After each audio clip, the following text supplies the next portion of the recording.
Hello friends, welcome back to our own channel wealth growth. Friends, इस video के अंदर हम यस बैंक के बारे में जानने वाले हैं। तो देखिए, इस स्टॉक के अंदर फिर से तेजी होने के यहाँ पे पैटर्न या एक मोमेंटम हमें यहाँ पे दिख रहा है स्टॉक के अंदर। तो यस बैंक इस स्टॉक को हमने बहुत बार पिक किया है, बहुत बार हमने इस स्टॉक के अंदर एक मोमेंटम को कैप्चर किया है। ये स्टॉक एक ही लेवल से बहुत बार हमें बाइंग दे चुका है और फिर से ये लेवल एक स्टॉक अभी एक मोमेंटम के लिए रेडी हो चुका है। तो क्विकली हम स्टॉक के बारे में पूरी जानकारी देख लेते हैं एक बार। स्टॉक प्रेजेंटली 60.20 के आसपास यहाँ पे ट्रेड कर रहा है।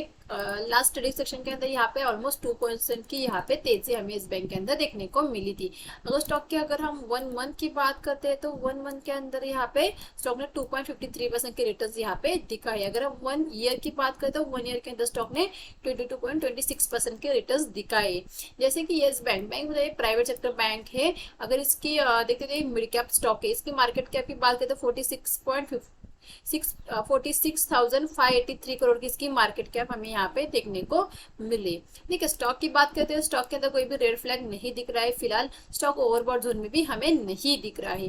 तो स्टॉक के फाइनेंशियल की बात कर फाइनेंशियल की अगर बात करें तो रेवेन्यू के अंदर हमें बढ़ता हुआ दिख रहा है। यहाँ पे अगर प्रीवियस ईयर से इस ईयर के अंदर रेवेन्यू हमें बढ़ता हुआ दिख रहा है, लेकिन EBITDA के अंदर यहाँ पे हमें गिरावट देखने को मिल रही है।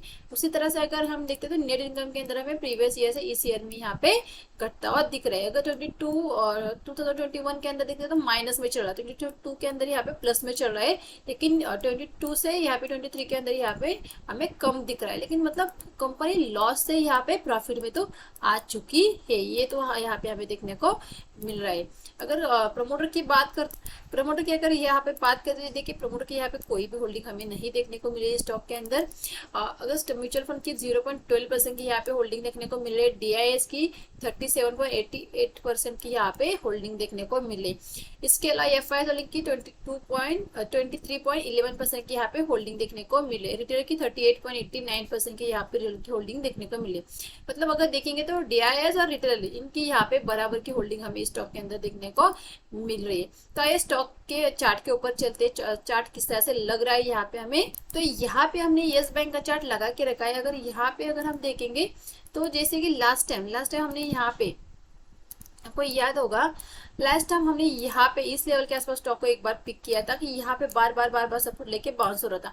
यहाँ पे एक बार यहाँ पे हमने यहाँ पे बाय करके बस 17 के आसपास हमने बुक किया था, फिर स्टॉक यहीं पे आया था, फिर से हमने 70 के आसपास स्टॉक को बाय किया था। 22-20 तक के टारगेट हमने यहाँ पे एक्सपेक्ट किए थे। तो 2 बार हमने इस स्टॉक के अंदर अच्छा खासा प्रॉफिट गेन किया है। लेकिन देखिए, ये एक स्टॉक ऐसा नहीं कि आपको इसको लेके बैठना है, बिल्कुल भी नहीं है स्टॉक को लेके बैठना है। या इस स्टॉक की अगर बात करते हैं तो ये सिर्फ मोमेंटम के लिए स्टॉक को हम पिक कर सकते हैं। अगर हम यहाँ पे देखेंगे तो फिलहाल ये स्टॉक यहाँ पे पॉजिटिव लग रहा है कि यहाँ पे फिर से हमें 22 तक के टारगेट यहाँ पे देखने को मिल सकते हैं। यहाँ पे अगर देखेंगे तो देख सकते हैं यहाँ पे जॉइंट W हमें बनता हुआ दिख रहा है स्टॉक के अंदर। अगर हम स्टॉक को बाय करेंगे इस लेवल के आसपास, अगर इस लेवल को अगर हम यहाँ पे देखेंगे तो ये लेवल 16.40 के आसपास अगर हम स्टॉक को बाय करेंगे तो इस स्विंग के सेल के साथ हम स्टॉक में बने रह सकते हैं। यहाँ पे डबल बॉटम लगा है। अगर इस डबल बॉटम को अगर हम यहाँ पे देख लेते हैं इसका, तो 15.55 मतलब अगर हम मानेंगे तो 1 रुपीज का आपका यहाँ पे एसएल आ रहा है। इसके मुकाबले हमको 1:3 1:4 की ट्रेड यहाँ पे मिल सकती है। मतलब देखिए, येस बैंक के अंदर आपको एक ही लेवल से बहुत बार बाइंग के मौके मिलेंगे। स्टॉक के अंदर एक यहाँ पे मोमेंटम के लिए, स्विंग ट्रेड के लिए बेस्ट स्टॉक रहेगा, क्योंकि बहुत बार हमने स्टॉक को स्विंग के लिए पकड़ा है, अच्छा प्रॉफिट भी किया है। तो फिलहाल भी यहाँ पे भी हमें एक पॉजिटिव पैटर्न दिख रहा है कि हाँ, यहाँ से एक तेजी आ सकती है।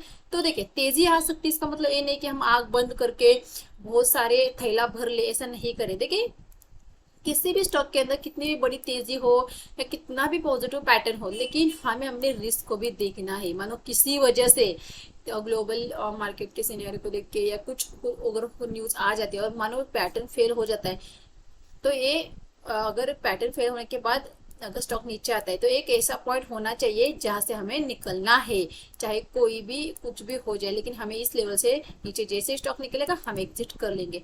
जब तक हम हमारी साइकोलॉजी नहीं चेंज कर लेते, हम नहीं बदलते, तब तक हम मार्केट के अंदर पैसे नहीं कमाएंगे। बहुत सारे लोग क्या होते हैं, ऐसे तो लगा लेते हैं उनका ऐसा रहता है कि ठीक है मैं 15.55 के नीचे निकल जाऊंगा, लेकिन जैसे स्टॉक 15.55 के नीचे निकलते हैं उनको भारी लॉस देखने देते, क्योंकि उन्होंने एक तो बहुत सारी क्वांटिटी में उठाया होता है और इसको नहीं मैनेज कर पाते हैं, और फिर उस स्टॉक को कैरी करके बहुत दिन स्टॉक फिर यहाँ पे गिरता चला जाता है। तो ये गलती नहीं करनी। देखिए अगर हम किसी भी, चाहे यस बैंक हो या चाहे किसी भी स्टॉक को अगर जब हम पिक करेंगे तो हमारा 3 पॉइंट हमारे होने चाहिए। सबसे पहले टारगेट, एंट्री और ये एसएल, 3 पॉइंट हमारे फिक्स होने चाहिए, तभी हम किसी भी स्टॉक के अंदर एंटर करेंगे। सबसे पहले हमारा एसएल बहुत स्ट्रिक्टली होना चाहिए।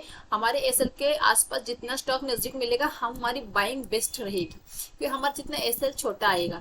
तो इसीलिए सबसे पहले आपका एसएल का है। हाँ मानो किसी वजह से स्टॉक में गिरावट आ रही तो हम निकलेंगे कहाँ पे, हमारा एग्जिट पॉइंट कहाँ पे होगा, हमारा एसएल कहाँ पे होगा, तो इसके ऊपर हमें सबसे पहले ध्यान देना चाहिए। उसके बाद ही उस स्टॉक के अंदर एंटर करना चाहिए। बस तेजी है ये सुन के तुरंत कल जाके बाय करना है और थैले भरना है, बिल्कुल ऐसा नहीं करना है। जिसको ध्यान में रख के मार्केट के अंदर कामकाज करना है, तभी हम प्रॉफिटेबल ट्रेडर बनेंगे।